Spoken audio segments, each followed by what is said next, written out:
తాకట్లో ఉన్న బంగారాన్ని విడిపించి ఆ రోజున మార్కెట్ ధర కట్టి మిగిలిన డబ్బును మీకు అందిస్తుంది కొమ్మూరి గోల్డ్.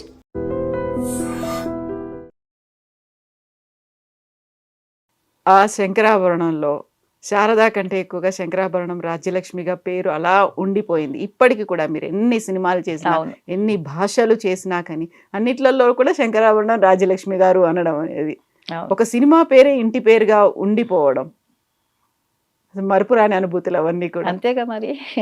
ఈ రోజుకి రాజ్యలక్ష్మినా శంకరాభరణం రాజ్యలక్ష్మి అమ్మ ఎలా ఉన్నారమ్మా బాగున్నారంట అంటే ఫోన్లో ఫేస్ తెలియదు కదా అప్పుడు. ఈ రోజుకి ఆ శంకరాభరణం పేరు నేను గెలుచుకోగలిగాను.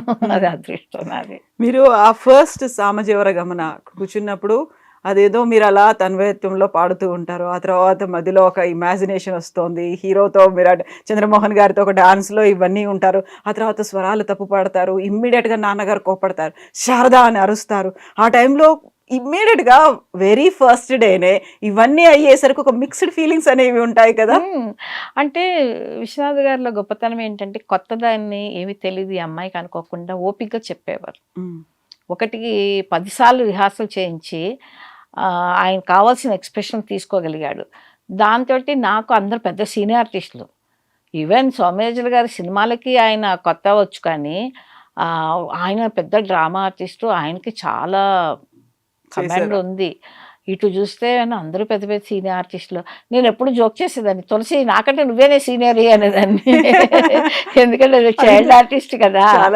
అట్లాగా ప్రతి వాళ్ళు నాకంటే సీనియర్లే. నాకు చాలా భయంగా ఉండేది, ఎందుకంటే జనరల్గానే నేను కొంచెం భయస్తురాలని. ఇక వాళ్ళతోటి నేను మాట్లాడటానికి నాకు భయమే. నాకు వర్క్ అయిపోయిన తర్వాత పక్కన కూర్చునే దాన్ని, ఎక్కువ మాట్లాడేదాన్ని కాదు. ఇంకా నేను ఆయన చెప్పింది, విశ్వనాథ్ గారిని చెప్పింది మాత్రం అబ్జర్వ్ చేస్తూ ఒక గుడ్ స్టూడెంట్ లాగా నేను నేర్చుకోగలిగాను ఆయన దగ్గర. ఎవరన్నా అడిగితే నేను అదే చెప్తాను, నా గొప్పతనం కాదు. నువ్వు బాగా చేస్తావంటే నా గొప్పతనం కాదు, 100% ఈ రోజుకే కాదు, ఎన్ని జన్మలైతే నా మాట చెప్తాను. ఎందుకంటే అది విశ్వనాథ్ గారు ఏం చెప్పారో నేను అదే చేశాను. అమ్మ ఇక్కడ చూడు, అలా చూస్తాను, ఇలా కొంచెం సిగ్గుపడు, ఇలా చెయ్యి, అలా చెయ్యి అని ప్రతిదీ ఆయన నా దగ్గర నుంచి తీసుకున్నారు. అది గొప్ప ఆర్ట్. అలా ఒక ఆర్టిస్ట్ దగ్గర ఏముందో తెలుసుకొని అది తీసుకోవటం కూడా గొప్ప ఆర్ట్. అందరికీ తెలియదు అది. ఆ తర్వాత శంకరాభరణం సినిమా తర్వాత నిప్పులు అంటే నిజం exactly opposite character, modern girl.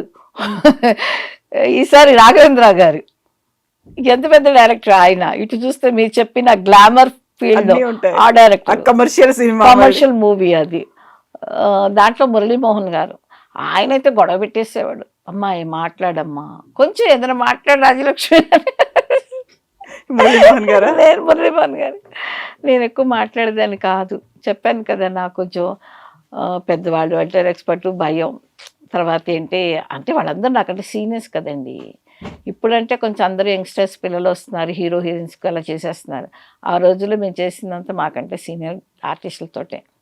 అది మేము చేసుకున్న అదృష్టం అంటాం. ఎందుకంటే అంతమంది సీనియర్ ఆర్టిస్టులతో చేయటం, చంద్రమోహన్ గారితో ఎవరు చేసినా కూడా అది ఏంటంటే సక్సెస్ అన్నది పేరు. చంద్రమోహన్ గారు పక్కన హీరోయిన్ చేసిన ఎంఐ సక్సెస్ అన్న పేరు ఇండస్ట్రీలో ఉంది, అది సెంటిమెంట్. అలాంటి సీనియర్తో యాక్ట్ చేయటం నా అదృష్టం. అందుకోసం వాళ్ళ దగ్గర ఏంటంటే మనకు కొంచెం భయంగా ఉండేది. పెద్దవాళ్ళు వీళ్ళందరూ సినిమాలో చూసి వచ్చిందాన్ని కదా. మా ఊళ్ళో తెనల్లో కూర్చొని థియేటర్లో కూర్చొని సినిమాలు చూసి వెళ్ళిందాన్ని. ఎదురుగా చూసేసరికి వాళ్ళ పేరుగా వాళ్ళతో పాటు డాన్స్ చేయాలి, వాడితో మాట్లాడాలి, వాడితో చేయాలంటే కొంచెం కొత్తగా అనిపించేది. కానీ ఈవెన్ రాఘవేంద్ర గారు కూడా ఆ కొత్తదనం పోగొట్టి జోవియల్గా ఉంటారు వాళ్ళు. విశ్వనాథ్ గారి దగ్గర అంత జోవియల్గా ఆయన ఉండేవారు కదా. ఆయన వర్కహాలిక్. వీళ్ళు ఎంత వర్క్ చేసినా కూడా అట్ ఏ టైమ్ బాగా జోవియల్గా ఉండేవాళ్ళు. దాంతో నా భయాన్ని పోగొట్టి ఇలాగ నవ్వుతూ ఏడిపిస్తూ ఓ పక్కన అదమ్మా ఇదమ్మా అనుకుంటూ అలా చేసేస్తాం ఆ సినిమా. సైమల్టేనియస్ గా చేశారు శంకరాభరణంతో పాటుగా నిప్పు లాంటి నిజం. సైమల్టేనియస్ గా ఒక షెడ్యూల్ గ్యాప్ అంతే. రెండు కాంట్రాస్ట్ రోల్స్ అనేవి అందులో కనిపించాయి. దాన్ని ఎలా మీరు మేనేజ్ చేసుకుంటూ ఉండేవాళ్ళు? ఇప్పుడు ఆలోచిస్తే నాకు గుర్తు రావట్లేదు. చేసేవాళ్ళం. ఈ డైరెక్టర్ దగ్గరికి వెళ్తే అలా వచ్చేసేవాళ్ళం, శంకరాభరణంకి వస్తే అటు వెళ్తే రాఘవేంద్ర గారి స్టైల్లో ఆయన చెప్పినట్టు అలా చేసుకుంటూ వెళ్ళిపోయాం. అట్లా అది కాంట్రాస్ట్గా చేసేసాము.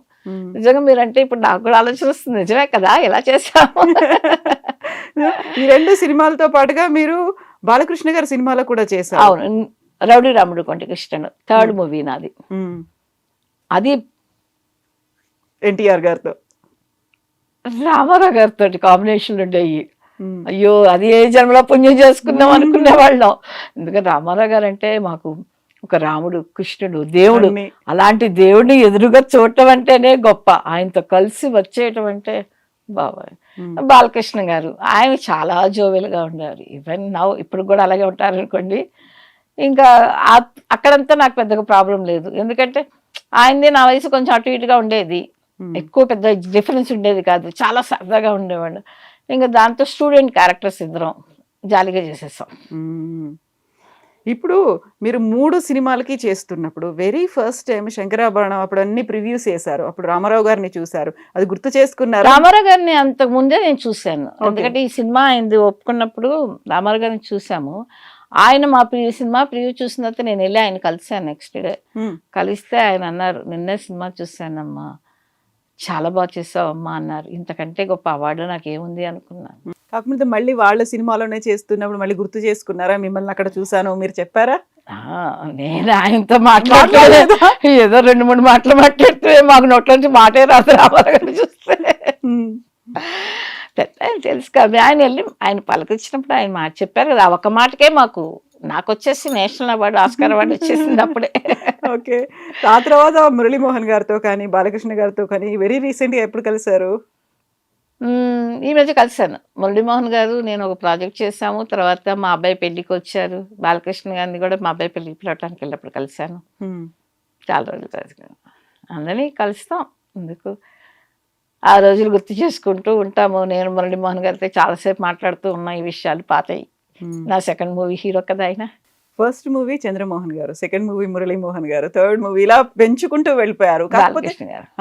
సో హీరోయిన్ గా చేసినవి కొంచెం తక్కువే, ఎన్ని భాషలు చేసినప్పటికి కూడా. మీరు అంటే నేను తెలుగులో తక్కువ కానీ మిగతా భాషలో నేను ఎక్కువ హీరోయిన్ గానే చేశాను. మలయాళంలో, కన్నడలో 5-6 మూవీస్ చేశాను. అన్ని నేను హీరోయిన్ గానే చేసినాయి. తెలుగులోకి వచ్చేసరికి క్యారెక్టర్లో మంచి క్యారెక్టర్లు వచ్చేసరికి ఓకే నువ్వు చెయ్యి బాగుంటుంది. ఇప్పుడు ఊరికి మనగాడులో రాఘవేంద్ర గారి సినిమాని ఆయనే హీరోయిన్గా ఇంట్రడ్యూస్ చేస్తారు. బట్ క్యారెక్టర్ బాగుంటుంది అమ్మాయి నువ్వు చెయ్యి, అది చంద్రమోహన్ పక్కన బాగుంటుంది నువ్వు చెయ్యి అనేసరికి సరే డైరెక్టర్ గారి మాట కాదనలేక నేను చేయాల్సి వచ్చింది. దాంట్లో కూడా నాకు మంచి పేరు వచ్చింది, అవార్డు కూడా వచ్చింది ఆ సినిమాలో. చంద్రమోహన్ గారి పేరు మంచి హిట్స్ ఉన్నాయి మాకు. చంద్రమోహన్ గారితో కూడా హీరోయిన్ కూడా చాలా సినిమాలు చేశాను. శంకరాభరణం సినిమాలో అప్పుడు ప్రొడ్యూసర్ కావచ్చు, డైరెక్టర్ కావచ్చు, మీరు ఎవరెవరితో అయితే యాక్ట్ చేశారో వాళ్ళు ఎవ్వరూ ఇప్పుడు లేరు. అవును కదా. అల్లు రామలింగయ్య గారు, నిర్మలమ్మ గారు, చంద్రమోహన్ గారు, సోమయాజులు గారు, ఈవెన్ ప్రొడ్యూసర్లు, డైరెక్టర్లు ఎవరూ లేరు కదా. అప్పటికి మీరు చేసేసరికి వాళ్ళందరూ 40+, 50+లో ఉన్న వాళ్ళు ఉన్నారు, 60+ కూడా ఉన్నారు. ఉండొచ్చు, మాకు అంత వయసు ఇప్పుడు పెద్దగా తెలియదు కానీ మీరు అన్నట్టు ఉండొచ్చు. ఇప్పుడు కేవి మహాదేవన్ గారు మ్యూజిక్ డైరెక్టర్ కావచ్చు, మీరు అన్నట్టు కెమెరామెన్ బాలు మహేంద్ర గారు, ఎవరు లేరు. కాకపోతే ఆ సినిమా మాత్రం ఎప్పటికీ అలా ఎవరి అదే కావాలి. మనం ఉన్నా లేకపోయినా మనం ఒక జీవితంలో మళ్ళీ ఇంతమంది మీరు ఇన్ని రోజుల తర్వాత ఇన్ని సంవత్సరాల తర్వాత కూడా అదే శంకరాభరణాన్ని అదే డైరెక్టర్ గురించి మనం మాట్లాడుకుంటే అంత గొప్పోళ్ళు. అది కావాలి కదండి. మనం ఉన్నప్పుడు ఎదురుగా మాట్లాడటం ఎవరైనా మాట్లాడతాం, మనం పోయిన తర్వాత వాళ్ళ గురించి మాట్లాడుకోగలుగుతున్నామంటే అది వాళ్ళ గొప్పతనమే కదా. మరి వాళ్ళంతా చరిత్ర సృష్టించారు కదా. శంకరాభరణం ఎప్పుడు చూసినా కొత్తగా అనిపిస్తుంది. అది మాత్రం నిజం. మొన్న ఎవరో చూశారు నాతో పాటు, మొన్న just I think 1 week back చూసినప్పుడు మీరేనా ఇంత బాగా సిగ్గుపడుతున్నారా? నేను సిగ్గుపడతలేదు, న్యాచురల్ గానే ఉంటుంది మాకు. ఏదైనా గుర్తుందా డైలాగ్ అప్పుడుది? నేను మొన్ననే సినిమా చూస్తుంటాను, ఇక్కడ నాకు సినిమాలో చాలా తక్కువ డైలాగ్స్ ఉంటాయి. అవును, చాలా తక్కువ ఉన్నాయి. ఒకసారి విశ్వనాథ్ గారు మేమందరం 25th Shankarabharanam 25th year function తిరుపతిలో చేశారు. చేసిన తర్వాత నేను వెళ్ళాను, మంజు భార్గవి గారు వచ్చారు, నేను వెళ్ళాను, అంత అయిపోయింది. ప్రెస్ మీట్ అంతా కూడా మాట్లాడారు. ఆయన తర్వాత నాతో ఆయన ఒక మాట అన్నారు, అది నా మనసులో పడిపోయింది. మీకును చంద్రమోహన్కి అసలు సినిమాలో డైలాగ్స్ లేవు. ఆయన చెప్పిన దాకా నేను రియలైజ్ అవ్వలేదు. అంటే అసలు హీరో హీరోయిన్ అంటే లవర్స్కి ఒక డైలాగ్ కూడా లేకుండా చేసాము, కానీ ఒక థ్యాంక్స్ అన్నమాట ఉందమ్మాయి, అది కూడా లేకుండా ఉంటే బాగుండేది అన్నారు. మరచంపించినప్పుడు కదా ఆ, అదొకటి. అన్నప్పుడు నాకు అవునా, ఓకే ఓకే, ఆ థ్యాంక్స్ అన్నమాట ఉంది కదా. ఆయనకి అప్పుడు వచ్చింది ఆలోచన, అంటే అందరు అడిగి ఉంటారు ప్రశ్నలు, అవును. మీరు ఎందుకని వాళ్ళిద్దరికి అసలు మాటలు కూడా ఎక్కడా ఒక మాట కూడా మాట్లాడుకోరు, ఏమి చేయరు ఎట్లాగన్నప్పుడు ఆయన ఒక వచ్చి ఈ థ్యాంక్స్ అన్న మాట కూడా అనకుండా ఉంటే అది ఒక రికార్డుగా ఉండేది కదా. ఒక పేరు మధ్యలో అసలు ఒక్కడ ఈవెన్ మంజు భార్గవి గారికి కూడా చాలా సినిమాలో మా అందరికి తక్కువ డైలాగ్స్ చాలా తక్కువ ఉన్నాయి, అంత మ్యూజిక్ తోనో లేక తర్వాత ఈయన సోమయాజు గారు కొంచెం మాట్లాడతారు, ఆ తులసి ఒకటి ఎక్కువ మాట్లాడుతుంది ఆ సినిమాలో మా అందరికంటే. అవును. మా అన్ని తక్కువ, ఏం చేస్తున్నావమ్మా, అవునా, అలాగా ఇలాగే ఉంటాయి మా మాటలు దాంట్లో. అంతకు మించి పెద్దగా ఏమీ లేదు, చాలా అమాయకంగా మాటలతోటి ఓన్లీ ఎక్స్ప్రెషన్ తోనే మా క్యారెక్టర్ ఇది చేస్తారు ఆయన. మ్మ్. మీకు మ్యూజిక్ ఏమైనా వచ్చా, డాన్స్ వచ్చా, ఇలాంటివి కూడా డాన్స్ లేదా? వచ్చండి, డాన్స్ వచ్చు, అదే అని తెలుసు మ్మ్. నాకు. భరతనాట్యం అప్పుడు చిన్నప్పటి నుంచి భరతనాట్యం నేర్చుకున్నాను. మ్మ్.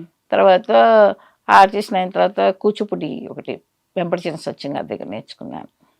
డాన్స్ వచ్చు, కాకపోతే మీకు మాత్రం తంబుర చేతికి ఇచ్చారు ఓన్లీ అది మాత్రం నిజమే. నన్ను వచ్చేసి అది ఎంత అన్యాయం అంటే, ఆ తర్వాత ఎక్కడ ఫంక్షన్కి వెళ్ళా నన్ను పాట పాడమనేవాళ్ళు. పాట నాకు రాదు, ఎంత బాగా పాడారు ఆ పాట అంటారు. నేను పాడలేదు ఆ పాట, జానకి గారు పాడారు అని. అది ఎందుకు వాళ్ళకి అందాగా అనిపించింది అంటే దానికి కారణం ఉంది. విశ్వనాథ్ గారిలో విషయం ఏంటంటే ఆయన గొప్పతనం, మా చేత పాట పాడించినప్పుడు తంబురు ఇచ్చి పాట పాడించినప్పుడు అక్కడ సౌండ్ వేస్తే దాంతోపాటు మమ్మల్ని పాడమనేవారు, ఇప్పుడు నన్ను పాడమనేవారు. రిహార్సల్స్ లాగా చేయించేవాళ్ళు. అంటే పాడటం అంటే ఊరికే లిప్ మూమెంట్ ఇవ్వటం కదా, గట్టిగా పాడాలి. అప్పుడు ఇక్కడి నుంచి వస్తే మీకు ఈ నరాలు కదిలేవి, ఈ నరాలు కదిలింది జనాలు చూసేసి నేనే పడేశానని ఫీల్ అయిపోయాను. అంటే అంత లోపల నుంచి వచ్చేది ఆ పాట, ఊరికనే వస్తుంది కదా సౌండ్ అని ఏదో ఊరికనే లిప్మా కాకుండా గట్టిగా పాడమనేవాళ్ళు, ఒక కృతకంగా కాకుండా.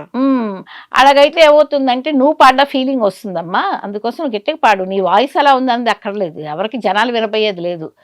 కానీ ఇక్కడ పాడటం వల్ల ఏమవుతుందంటే ఈ నరాలంతా కదిలి న్యాచురల్గా ఉంటుంది అనేవారు. అలా పాడటం వల్ల అందరూ వచ్చేసి నాకేదో సంగీతం వచ్చని మోసపోయారు. మోసపోయి ఎక్కడికి వెళ్ళినా పాట పాడమనేవాళ్ళు. ఈ మాట అందరితో చెప్పుకొని బతిలాడుకునే సరే నా పని అయిపోయేది. నేను మాట పాడలేదండి, జానకి గారు పాడారు అద్భుతమైన పాట అని. సో అది మిస్సింగ్ ఫీలింగ్ ఉండిందా? మంజు భార్గవి గారికి ఏమో అన్ని డాన్స్లే ఉన్నాయి, మీరేమో నా వయసుకి నాకు తగ్గ క్యారెక్టర్ ఇచ్చారు. ఈ రోజుకి మీరు మాట్లాడుతున్నారు కదా శారద గురించి, చాలు ఆవిడ వయసుకి ఆవిడకి తగ్గట్టు ఆవిడ క్యారెక్టర్, ఆవిడకి తులసి అని ఆవిడ గురించి మాట్లాడతారు. దేనికైనా ఒక తృప్తి అనేది ఉండాలి, దేనికైనా ఒక ఇది ఉండాలి. నాకు హ్యాపీ, నా క్యారెక్టర్ నాకు హ్యాపీ, అంతేగా నాకు డాన్స్ లేదు ఇంకోటి లేదు అన్నది నాకు ఏ రోజు అనిపించలేదు ఇంతవరకు. మీరు అన్నట్టు ఆ థ్యాంక్స్ అని మాట్లాడేదన్నా కూడా అది కూడా బాగుండేది అని, మరి నాకు డైలాగే లేదు. మాకు తగ్గట్టు క్యారెక్టర్ మాకున్నాయి అంతే. ఇప్పుడు మంజు భార్గవి గారు మంచి డాన్స్, ఆవిడ తగ్గ క్యారెక్టర్ ఆయనకి ఇచ్చారు, నా వయసుకు తగ్గ క్యారెక్టర్ నాకు ఇచ్చారు, ఇంకేముంది డిఫరెన్స్. కాకపోతే ఉన్న డైలాగ్స్ కూడా చాలా తక్కువ ఉన్నాయి సినిమాలో, డైలాగ్సే తక్కువ సినిమాలోనే, టోటల్గా మీకు డైలాగ్స్ తక్కువ. అవును, మీరు వస్తున్నారు అంటే 2 రోజుల క్రితం మళ్ళీ చూసాను, మళ్ళీ చూడాలనిపించే మూవీ. అసలు నిజంగా బోరు కొట్టదండి సినిమా, శంకరాభరణం ఎన్నిసార్లు చూసినా బోరు కొట్టదు, ఏ రకంగా బోరు కొట్టదు. ఏంటో ఫార్వర్డ్ చేద్దామని అనిపించింది మీకు. ఏ సీన్ ఇప్పుడు మనం కొన్నిసార్లు కొన్ని ఫైట్లు ఫార్వర్డ్ చేద్దాం అనిపిస్తుంది, కొన్ని సాంగ్స్ చేయాలనిపిస్తుంది కొన్ని సినిమాలు చూస్తే. కానీ దీంట్లో ఏ సీక్వెన్స్ మనం ఫార్వర్డ్ చేయాలని అనుకోము, ఎందుకంటే దేనికి దానికి అది యాప్ట్ అయిపోయి ఉంటుంది దాని. కాబట్టి మీరు ఒకసారి సినిమా మొదలు పెడితే అలా చూస్తూ పోతూనే ఉంటారు ఆ సినిమాని. మొన్న నేను చెప్పాను కదా, తెలిసిన వాళ్ళ ఇంటికి వెళ్తే వాళ్ళు పెట్టారు శంకరాభరణం, పెట్టి ఆ సమాజాల గమన అవన్నీ సాంగ్ చూస్తూ ఉన్నారు, బ్రోచ్ ఎవరెవరా అవన్నీ చూస్తున్నప్పుడు అడుగుతున్నారు, ఏంటి మీరు సిగ్గుపడుతుంటారు, ఇంత బాగా సిగ్గుపడ్డారు, ఇంత అందంగా సిగ్గుపడ్డారు.